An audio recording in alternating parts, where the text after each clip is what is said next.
What if one act of kindness, catching a stranger on a marble staircase, changed a father's life forever? This is Ethan and Isabella's story, where love was built piece by piece. If this kind of story touches your heart, let me know in the comments.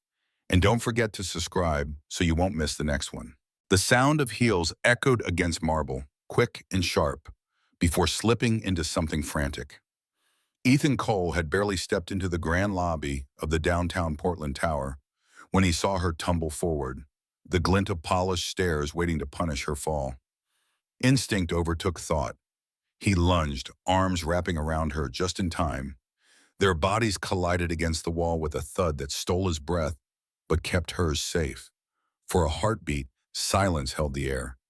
Then the rush of her shaky exhale filled it again. "I've got you," he whispered, steadying her against his chest, his own heart hammering hard enough to make the words tremble. "Are you all right?" She blinked up at him, eyes wide beneath a sleek ponytail that had loosened in the chaos, strands of dark hair brushing her cheeks. A startled laugh broke through, light but uneven, as though she hadn't expected to be caught. "That was fast," she murmured. "Better than watching you crash down 20 steps," Ethan replied, trying for humor, though his voice came out rough.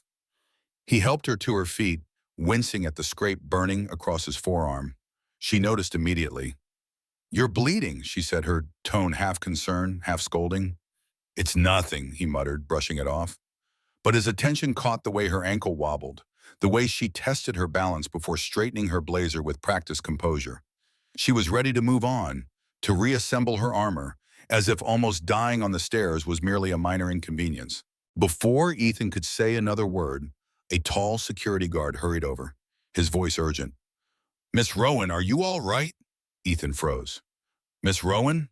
The title carried weight, heavy enough to press against his ribs. The woman offered the guard a brief, measured nod, her expression already sliding back into control. "I'm fine," she said, though her gaze flicked once toward Ethan. The guard turned his attention to him. "Sir, you may have just saved the CEO of Rowan Capital." Ethan's stomach dropped. CEO, of course. He looked at her again, really looked. And beneath the polished lines of her suit and the commanding air she'd gathered back around herself, she was still the woman he had just pulled out of thin air, Isabella Rowan. Heat rose in his neck. He shifted on his feet, suddenly aware of his worn jeans, the faded hoodie pulled too tight across his shoulders. And worse, the strap of Lily's diaper bag slung across him like a billboard for the life he lived. His eyes darted toward the front desk, where his little girl was peeking out, clutching her stuffed giraffe, watching everything with wide-eyed curiosity. He cleared his throat. "Right. Well, I'm just glad you're okay." For a moment, Isabella Rowan's gaze softened, tracing from the scrape on his arm to the small figure hiding by the desk. Her lips curved almost imperceptibly before she looked away. And Ethan, jobless, exhausted, carrying both the weight of rejection, letters, and the hopes of a little girl, stood in the middle of the gleaming lobby, wondering how on earth he had just caught the most powerful woman in the building. The marble lobby still lingered in Ethan's mind long after he had walked out with Lily's small hand wrapped tight in his. He couldn't shake the image of Isabella Rowan's heels clicking away, the sound sharp, steady, as though she hadn't just been caught midair. Before she left, she had slipped a sleek black card into his palm with the quiet authority of someone used to being obeyed. "Call me," she'd said, her tone calm but certain. Then she was gone, swallowed by the elevator's mirrored doors. At home that night, the card lay on the kitchen table between Ethan and a pile of unopened bills. The embossed silver letters shimmered beneath the dim light. Rowan Capital, Isabella Rowan, CEO. His fingers hovered above it, but he couldn't bring himself to pick it up. Lily sat across from him in her booster seat, dipping carrot sticks into peanut butter, as if it were a gourmet meal. Her curly hair was falling out of its uneven pigtails, and she was humming a song only she seemed to know. She caught him staring. "Daddy?" she asked with a grin. "Was that lady a princess?" Ethan almost laughed, almost told her the truth, but he stopped himself. "Kind of," he said softly, brushing his thumb over the edge of the card, "but not the kind in a storybook." The card burned a hole in his pocket all the next day. He carried it while he walked the streets of Portland. handing out resumes at construction sites and warehouses where foremen barely looked up. Each rejection chipped away at his resolve. But the card pressed against his leg like a reminder, like a dare. By evening, Lily was asleep on the couch with her stuffed giraffe tucked beneath her chin, and Ethan sat alone with the quiet hum of the refrigerator filling the room. He turned the card over once more, exhaled a shaky breath, and reached for his phone. One ring, two, then a voice. Smooth, steady, unmistakably hers. Isabella Rowan. He froze, caught off guard. He had expected an assistant, maybe a voicemail, not the woman herself. Hi, it's Ethan. Ethan Cole from yesterday, the staircase.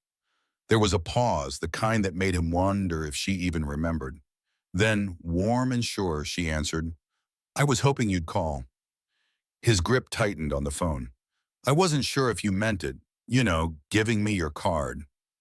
I don't do things I don't mean, Isabella replied. Come by the office tomorrow morning. Ask for me directly. He blinked, glancing toward Lily's sleeping form. I don't know anything about finance. I'm not offering you a finance job, she said simply, her tone carrying a hint of something unreadable. Then what kind of job is it? You'll find out tomorrow. Bring your resume. And if you need to bring your daughter, do that too. The call ended before Ethan could think of another question. He sat in the silence, the glow of the phone screen fading, his heart pounding like he just caught her on those stairs all over again. He looked at Lily, her tiny chest rising and falling in sleep, and felt a flicker of something he hadn't known in months. Possibility. For the first time since losing his job, since struggling to keep them afloat, tomorrow no longer felt like another wall closing in. Tomorrow felt like a door, and Isabella Rowan was the one holding the key. The next morning, Ethan stood outside the glass tower of Rowan Capital, the reflection of Portland's skyline stretching across its surface. His only button-down shirt was pressed as best as he could manage, though the collar still fought against the iron. Lily's small hand clung to his, her dress neat and bright, her stuffed giraffe tucked firmly under her arm like armor. He took a breath, squared his shoulders, and stepped inside. The lobby buzzed with quiet efficiency, heels clicking, voices low, phones pressed to ears. Yet when Isabella Rowan appeared, it was as if the current shifted. She moved toward them with a calm authority, her smile warm but measured. You clean up well, she said, her eyes flicking from Ethan to Lily with surprising softness. You're not so bad yourself, Ethan managed, his nerves easing with her easy tone. Lily squeezed his hand, half hiding behind his leg, but Isabella crouched slightly, meeting her at eye level. And who is this? This, Ethan said gently, is Lily. Lily, Isabella repeated with a smile. I'm glad you came. Lily offered a shy nod, clutching her giraffe tighter. In the elevator, the three of them stood together, the hum of machinery filling the silence. Lily looked between them, small and curious, like she already belonged in the space between their worlds. When the doors opened, Isabella led them into her office, an expanse of glass and polished wood, commanding yet oddly personal with fresh flowers and scattered books. She gestured for Ethan to sit, but her gaze held steady on him. I need someone reliable, she began, her tone professional, yet edged with something more personal. Someone who doesn't flinch under pressure, who understands responsibility, who works hard without cutting corners. I need someone I can trust. Ethan nodded, though uncertainty twisted in his stomach. That sounds important, but I should be honest. I don't know much about finance. I'm not asking you to handle finance, Isabella said, her lips curving. I'm asking you to be my driver and occasionally more than that, running errands, light security, traveling when needed. He blinked. Your driver? Yes, and my assistant when circumstances require. It's a position that pays $80,000 a year with full benefits. She let the number hang in the air, watching his reaction. Ethan's breath caught. 80,000. It was more than he'd ever made. More than he'd ever imagined he could provide Lily on his own. He thought of the bills stacked at home, of the worn soles of his boots, of the way Lily's eyes had lingered on toys he couldn't buy. Isabella's gaze softened. And if Lily ever needs to come along, we'll make it work. I don't want this to take you away from her. I know she's your world. For a long moment, Ethan was silent, his throat tight. He looked at Lily, who had wandered to the edge of Isabella's desk, tracing her fingers over the smooth marble surface with innocent curiosity. She looked so small in that grand room, yet somehow she seemed to fit. He cleared his throat. That's more than generous. Honestly, it's more than I've ever hoped for. Isabella leaned forward slightly. So, is that a yes? Ethan's chest tightened as he nodded. Yeah, that's a yes. And just like that, the weight he'd carried for months seemed to shift, if only slightly. Walking out of Rowan Capital with Lily's hand in his, Ethan felt the air lighter, the city less unforgiving. For the first time in a long while, his little girl's future didn't feel so far out of reach. Life, he realized, was about to change. The first weeks passed like a quiet turning of the seasons, subtle at first, yet impossible to ignore. Ethan found himself slipping into suits instead of flannel, gripping a steering wheel polished smooth by years of service, waiting outside boardrooms that gleamed like cathedrals of glass. What surprised him most was not the work itself, but the woman who occupied the seat behind him. Isabella Rowan was sharp in meetings, her voice steady, her questions cutting through excuses like glass on stone. Yet between destinations, on the stretch of highway leading out of Portland, or in the pauses before a client dinner, she softened. She asked about his childhood, about the tools he once carried to construction sites, about the books Lily loved at bedtime. Ethan answered cautiously at first, but her laughter drew him out, warm and unforced, as if she wasn't a CEO at all, but a woman who simply wanted to listen. Lily, meanwhile, made Rowan Capital her own. While Ethan parked the car or waited in the lobby, Isabella often invited the little girl upstairs. Soon Lily's crayon drawings began to appear, taped to the edge of Isabella's vast office window. Bright bursts of yellow suns and stick figures smiling under impossible rainbows. At first, Ethan had tried to apologize, embarrassed by the childish clutter in such a pristine space, but Isabella had stopped him with a shake of her head. I like them, she'd said simply. They make this place feel alive. It was those small moments that began to rebuild something in Ethan he thought he'd lost. His confidence, long buried under layoffs and rejection, slowly stirred whenever Isabella looked at him as though he mattered. She noticed details, how he always checked a route twice, how he kept the car spotless, how he remembered the names of everyone from security guards to waitstaff. She teased him when he grew too serious. He teased her back until her laughter filled the car like music. One evening, after a long day of meetings that had stretched from dawn until dusk, Isabella handed him a small black box. Her tone was casual, but her eyes held something more. Open it. Inside lay a sleek watch, silver and understated, the kind of piece that spoke of quiet power. Ethan blinked. I can't take this, he said, the protest automatic. You can, Isabella replied, her voice low but firm. And you will. You're part of my world now, Ethan, whether you like it or not. For a moment, he couldn't speak. No one had ever given him anything like this, not just the object, but the meaning behind it. He looked up to find her closer than he'd realized, her perfume faint but undeniable, her expression softer than he had ever seen. I'm not sure I belong in your world, he whispered. Isabella stepped closer still. Then maybe I need to step into yours. The air shifted between them, charged and fragile. She reached out, brushing her fingers lightly against his sleeve. And before he could second-guess himself, she leaned in. The kiss was gentle, fleeting, more like a question than an answer. Yet it sent heat rushing through him all the same.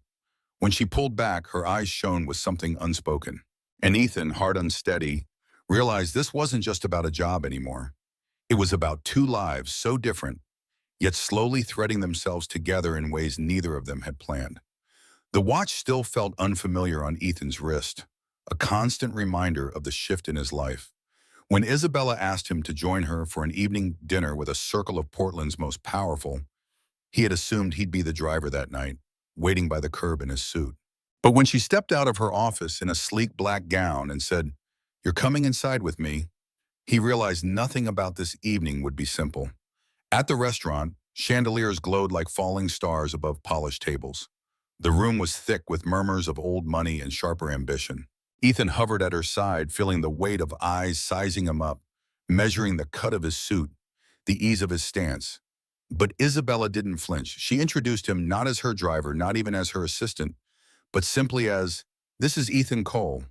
No title, no explanation, just his name. And somehow that carried more weight than any label could. They dined with bankers, investors, and board members. Their laughter polite, their words rehearsed. Yet Isabella moved among them with the precision of a conductor. She never raised her voice, yet when she spoke, the entire table leaned in. Ethan watched her with a mix of admiration and unease. She wore her strength like armor, polished and perfect. But every now and then, when her eyes drifted toward him, he caught a glimpse of something more fragile. Dessert came, then brandy, then another round of applause for someone's deal closing. But Isabella excused herself, her smile steady, her step firm. Ethan waited a beat before following. He found her outside on the balcony overlooking the water, arms braced against the railing. The city's lights glittered against the dark waves, but her phone sat untouched in her hand. "You all right?" he asked quietly. Her shoulders lifted with a slow breath. "I hate these things," she murmured, pretending to enjoy the company of people who'd sell me out for half a percentage point. "You're good at pretending," Ethan said, stepping beside her. "That's the problem," she replied, finally turning her gaze toward him. "I've had to be." He studied her face in the dim light, saw the fatigue just beneath the polish, the weariness she hid from the world. "You don't have to pretend with me," he said softly. Her voice dropped, almost breaking. "That scares me." Silence stretched between them, filled with the sound of water lapping against the pier, the muffled laughter from inside. Then she spoke again, her words steadier this time. "I had a brother, older, reckless, brilliant. He died 5 years ago. Motorcycle accident. After that, I stepped into his role, into the company. People saw me as the name, the heir, not as me. I've been holding everything together ever since." "I'm sorry," Ethan said, his voice low, sincere. She looked at him, really looked. And for once, her expression wasn't unreadable. "I don't tell people that," she whispered. "Not because I'm hiding it, but because no one ever asks." He didn't try to fill the silence, didn't offer cliches. He simply stood beside her, letting the weight of her confession rest where it belonged. Finally, she reached for him, fingertips brushing his lapel. "You don't ask for anything, Ethan. You just show up. Do you know how rare that is?" He swallowed hard, the words catching in his chest. "I don't want you impressed," he said. "I just want you to be okay." Her eyes softened, shimmering in the reflection of the water. And before he could say anything more, she leaned in. The kiss was slower this time. Deeper, not a question, but an answer she'd held back for too long. Her hands curled into his collar as though anchoring herself. And when they parted, her breath lingered against his. Later, when they walked down toward the marina, the night was quiet but charged. She didn't let go of his hand, not even as they reached the edge of the dock. Beneath the stillness of the ski, with the water rocking gently at their feet, Isabella kissed him again.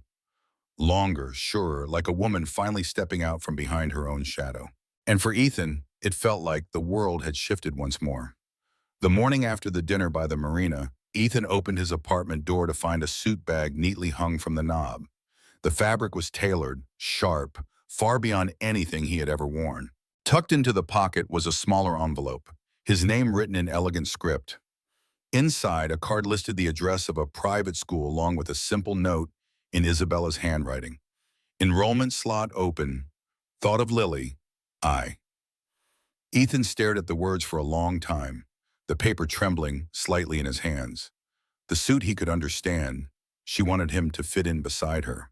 But the school, that cut deeper. It touched the part of him that had lain awake countless nights, wondering if Lily's bright little mind was slipping through the cracks because he couldn't give her more.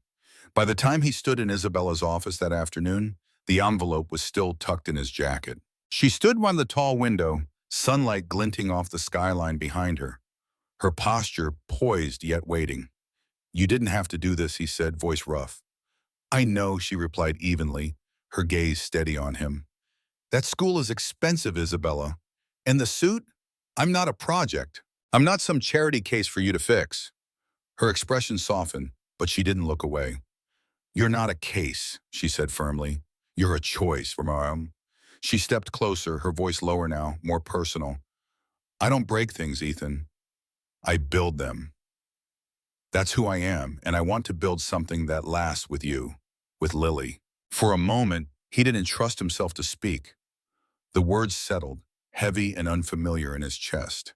He glanced toward her desk, toward the stack of files and contracts that represented the world she commanded, then back to her face, the one place where the walls seemed to lower just for him. You're used to control, he said slowly, trying to steady himself. I get that, but I've got a kid to raise. I can't step into something that vanishes the second life gets messy. Her eyes didn't waver. I'm not going anywhere, she whispered. Ethan exhaled, rubbing a hand along his jaw. His life had been nothing but uncertainty for months. But in this moment, he felt something solid forming, a ground he could stand on. Then maybe, he said carefully, we've got a shot. Silence stretched between them, but it wasn't heavy. It was alive, charged with the possibility neither of them dared name outright. She reached out, brushing her fingers against his sleeve, a simple touch, yet full of meaning. He let her, not pulling away. This time when Ethan left Rowan Capital that evening, the suit rested over his arm, the envelope still in his pocket. But something else pressed against him more firmly than fabric or paper. It was her words echoing with quiet conviction. You're not a case, you're a choice. For the first time, Ethan began to believe that maybe, just maybe, he and Lily had finally stepped into a chapter where they weren't surviving alone anymore. They were building something new. And Isabella Rowan had just promised to stand beside them while they did. It was a Saturday evening when Isabella finally invited Ethan and Lily beyond the iron gates of her estate. The driveway curved beneath towering oaks, the house rising in quiet grandeur behind them. To Ethan's surprise, Lily was the first to break the silence. Daddy, it looks like a castle, she whispered, her eyes wide as she pressed her face against the car window. Isabella laughed softly, the sound lighter than her boardroom tone. Then tonight, you're the princess inside. The house was elegant, but not cold. High ceilings, walls washed in warm light, polished floors that seemed to remember every step. Lily darted toward the garden, chasing a dragonfly across the lawn, while Isabella slipped off her shoes and leaned against the porch rail, barefoot, as if reclaiming a version of herself she rarely showed. Ethan joined her, handing her a glass of lemonade, and for a moment they stood like neighbors sharing an ordinary evening. Except nothing about this felt ordinary. When twilight settled, Isabella touched Ethan's arm. I want to show you something. Her voice was quiet, almost uncertain. She led him through the house until they stopped before a door tucked at the end of a long hallway. With a breath, she pushed it open. The room was nothing like the polished perfection of the rest of the estate. It was lined with photographs, black and white portraits, faded Polaroids, candid snapshots taped to the walls in uneven rows. Two teenagers grinning with their arms around each other, a boy with piercing eyes astride a motorcycle, Isabella herself, younger, her head thrown back in laughter Ethan had never seen on her face before. My brother, she said softly. Her tone didn't waver, but her hands tightened slightly against her sides. This is the only room I never let anyone into. Ethan moved slowly, his gaze tracing each image, the life captured within them. He stopped before one of Isabella, leaning against her brother, both of them carefree, unaware of what was coming. He swallowed hard. You were close. He was the only person who didn't see me as a future CEO, she admitted, her voice thinner now. Just me. Silence filled the room, but not the uncomfortable kind. It was full, weighted with memory and grief, yet strangely gentle. Ethan turned to her, his voice low. Why me? Why let me in here? Her eyes met his, steady and searching. Because you'd understand. For a long moment, neither moved. Then Ethan reached for her hand. It was a simple gesture, but it carried more truth than any promise he could speak. She didn't hesitate this time. Her fingers slipped between his, her grip firm. You said you build things, he murmured. I do, she whispered back. He squeezed her hand lightly, grounding her in the present. Then let's build something real. Not polished, not for show, something that lasts. Her breath caught, but she didn't pull away. She held his gaze, her eyes bright with something fragile and fierce all at once. Together. Yeah, he said, his voice steady now. Together.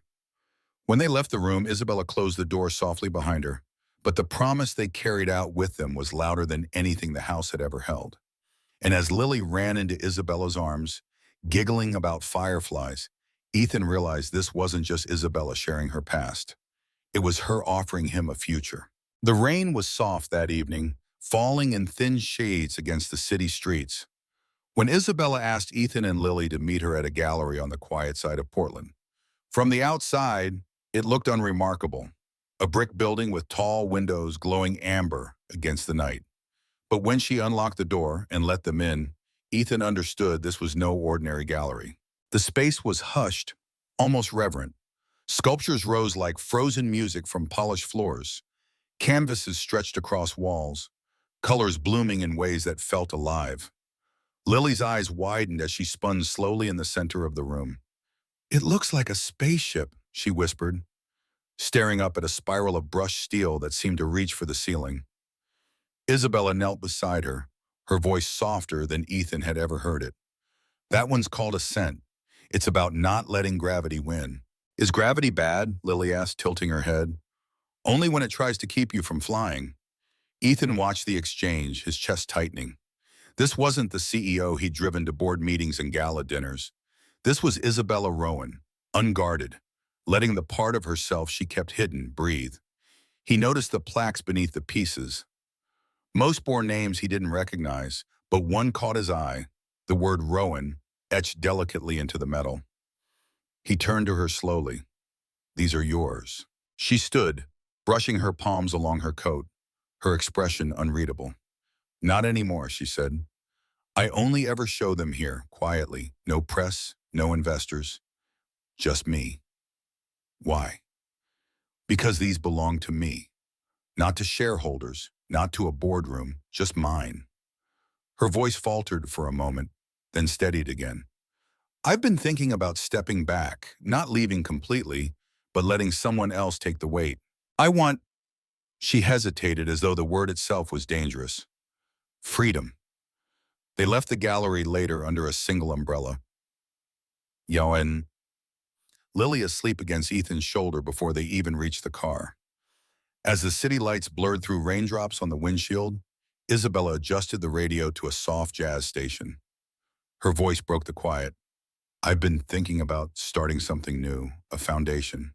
Ethan glanced at her. "What kind?" "For single parents. Real opportunities, childcare, housing, scholarships. A chance for people to stand without breaking under the weight." Her grip on the wheel tightened. "I've spent years building profits. I want to build something that matters." The words hit Ethan like a stone skipping across water, leaving ripples he couldn't ignore. He thought of late nights patching Lily's shoes, of rejection letters piling on the kitchen counter, of the quiet loneliness of raising a child in a world that rarely offered a hand. He leaned closer, his voice steady. "Then I want in." Her eyes flicked toward him, surprised. "You?" "I know construction. I know how to build things, homes, spaces, foundations. But more than that," he paused, his hand brushing lightly against Lily's hair where she slept. "I know what it feels like to need someone to believe in you, to not find it." For a long moment, the only sound was the rhythm of the rain against the glass. Then Isabella smiled, small but certain. "Then we'll build it together." Ethan nodded, a quiet conviction threading through him. This wasn't about suits or salaries anymore. It wasn't even about the watch on his wrist or the powerful woman sitting beside him. It was about something real, something that could change lives. Theirs and maybe countless others. And for the first time, Ethan felt not just like he'd been given a chance, but like he'd been chosen to create one. 2 weeks later, the air in Portland carried the first hints of spring when Ethan led Isabella and Lily up the walkway of a modest house tucked behind a white picket fence.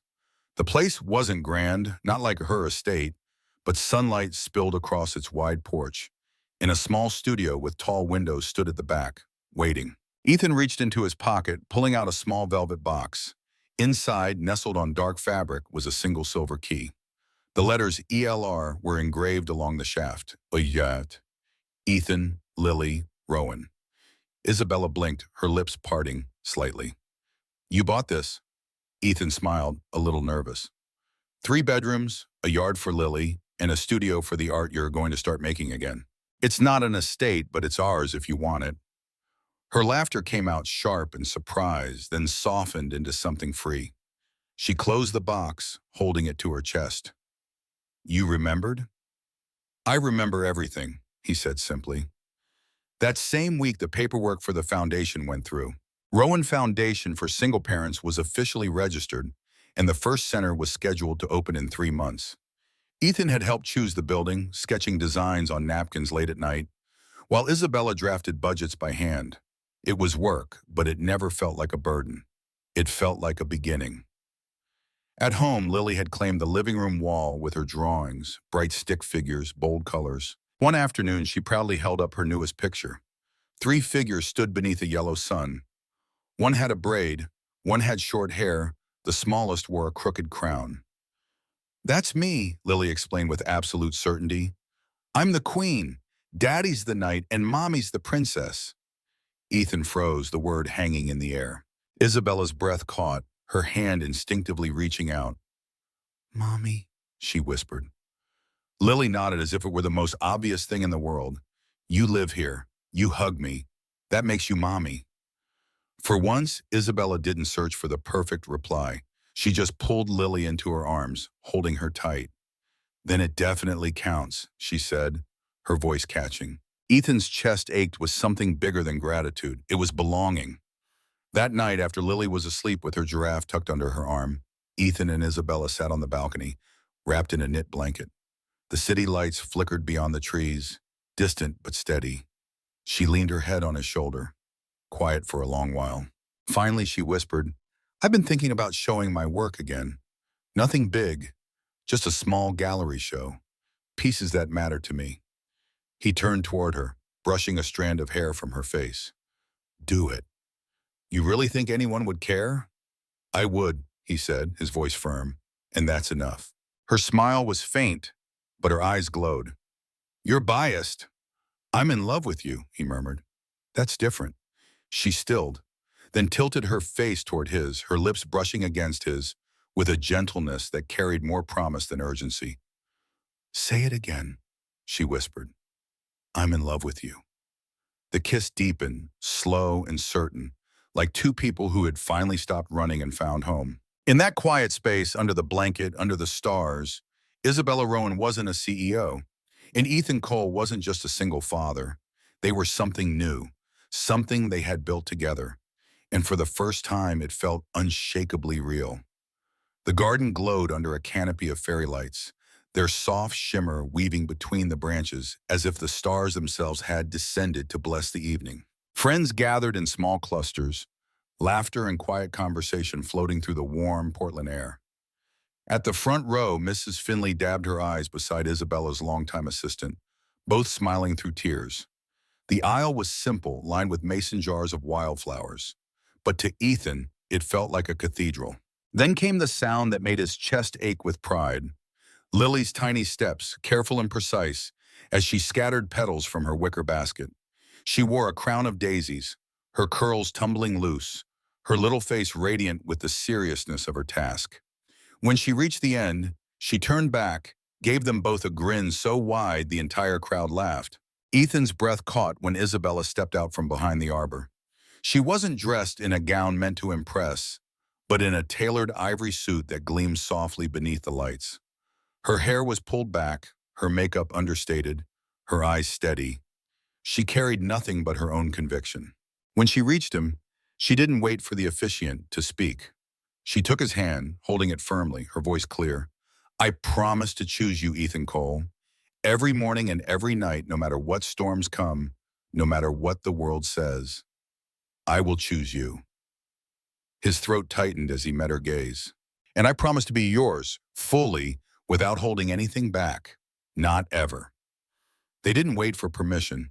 Their lips met before the vows were formally sealed, and no one minded. The guests clapped, some laughed, and Lily squealed with delight, running in circles around them.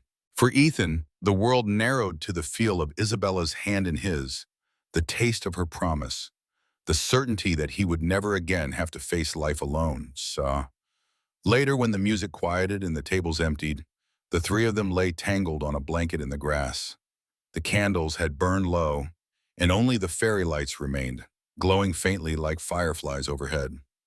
Lily curled between them, her little crown slipping sideways as she yawned. "Daddy," she whispered sleepily, "can we get a telescope? I want to see everything." Ethan pressed a kiss to her forehead. "We'll get one," he promised softly. "You'll see the stars up close." Isabella brushed a hand through Lily's curls, her voice gentle. "You already see everything, sweetheart. More than most." For a long while they lay there, eyes lifted to the night sky. Ethan laced his fingers through Isabella's, the warmth of her hand grounding him more than any vow could. She turned toward him, her face lit by the faint glow of the lights. "I'm still afraid sometimes," she admitted quietly. "So am I," he answered. "But we're not alone in it." Her lips curved, small and certain. "No, not anymore." The night stretched around them, quiet and endless, the first light of dawn waiting just beyond the horizon. And in that stillness, with Lily's steady breathing between them and the stars scattered above, Ethan and Isabella knew the truth they'd both been searching for. They hadn't just found love. They had built a home, a place unshakable where no one would ever have to face the storm alone again. When a story ends like this, it leaves us with a gentle reminder that love isn't always about grand gestures, but about choosing each other every single day. Maybe you felt that in your own life, the quiet strength of a promise kept, or the comfort of a hand that never lets go. I'd love to hear what this story stirred in you. Share your thoughts down in the comments. Tell me what part touched your heart the most. And if you'd like more stories like this, filled with hope, second chance, and the kind of love that feels like home, make sure to subscribe. That way you'll never miss the next chapter we create together.